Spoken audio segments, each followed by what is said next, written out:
L'insécurité liée aux attaques terroristes ont occasionné d'énormes mouvements des populations au Burkina Faso. Ces personnes déplacées sont dans un besoin criard. C'est ainsi que plusieurs organisations de la société civile burkinabé ont lancé au mois d'août 2019 l'action humanitaire Faisons un geste. Des vivres, de l'argent et autres dons ont été collectés et distribués aux déplacés internes dans différentes localités. Au terme de cette action, les initiateurs dressent un bilan. Il ressort du bilan global les chiffres suivants. Nous avons regroupé ces chiffres en termes de collecte en nature et de collecte en espèces. Pour ce qui est de la collecte en nature, nous avons un montant estimé à 12 796 900 francs CFA qui ont été distribués. Et ce qu'il nous reste, c'est des chaussures et des habits usagés, en plus d'un lit et une commode pour enfants que nous n'avons pas pu échanger pour prendre des vivres. Donc ça, c'est pour mémoire. Et nous avons aussi la collecte en espèces qui a été faite, qui est d'un montant de 10 755 215 francs CFA.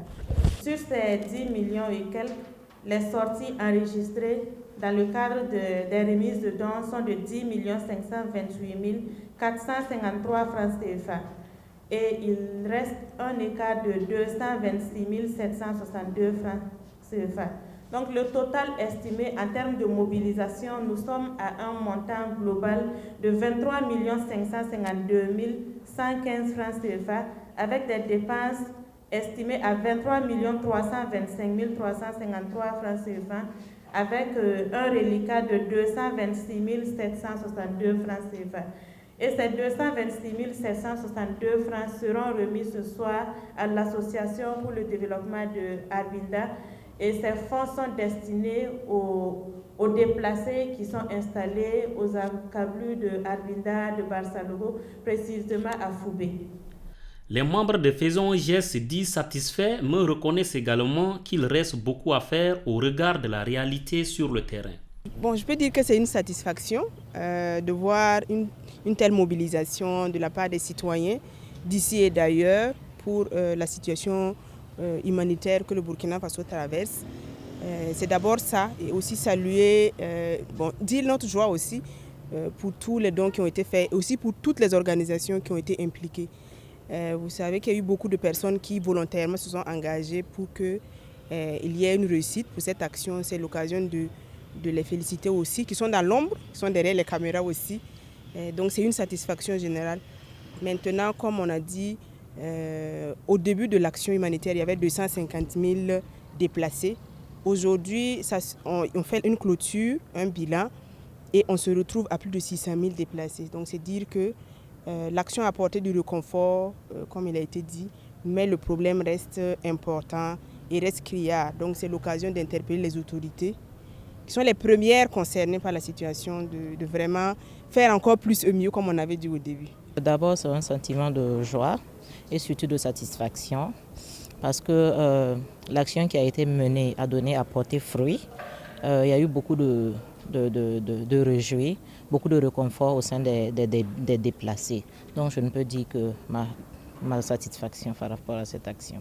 L'action prend fin au moment où la situation humanitaire est loin de s'améliorer. Elle est même pire car les déplacés au nombre de 250 000 au moment du lancement de cette initiative sont passés aujourd'hui à 900 000. Les initiateurs se disent être conscients de la situation et se sont engagés à trouver des mesures palliatives. Et on va continuer à amener notre contribution d'une manière ou d'autre, sur le plan théorique, sur le plan des contacts.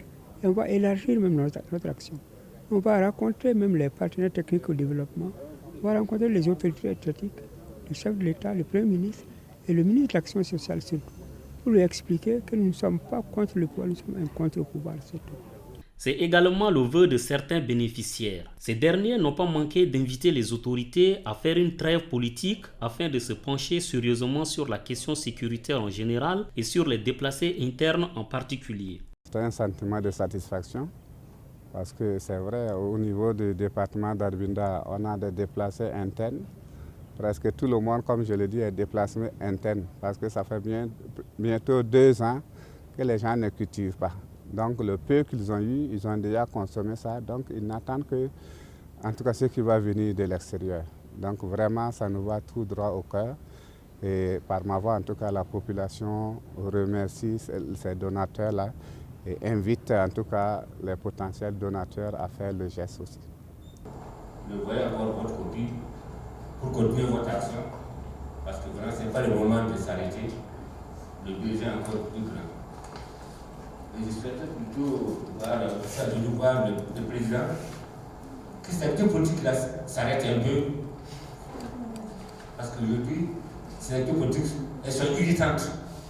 Personnellement, quand je vois la situation qui se passe au Sahel, et qu'on parle des meetings, des choses, vraiment, ça m'irrite, sincèrement. Je ne peux rien. Si pour les initiateurs, l'objectif a été atteint, il n'en demeure pas moins que les besoins restent encore énormes sur le terrain car les déplacés manquent d'abris, de soins et ont surtout faim. Que nous avons vu où il y a un jeune qui parlait de leurs besoins ici, ils ont besoin d'eau, là où on construisait la maison. À la suite de cette vidéo, il y a une personne ressource qui allait réaliser un forage pour ce nouveau village qui s'est installé à Médine. Donc je pense déjà que l'action, ça fait partie vraiment des résultats phares de l'action. Au-delà de ce que les gens sont venus donner du riz, de l'argent, que Burkinabé s'asseye, il regarde une vidéo où les gens interpellent, nous sommes là, nous sommes presque 700, on n'a pas d'eau. Et lui, il va avec ses propres fonds aller réaliser un forage. Je pense que il y en a beaucoup comme ça qu'on peut vous citer.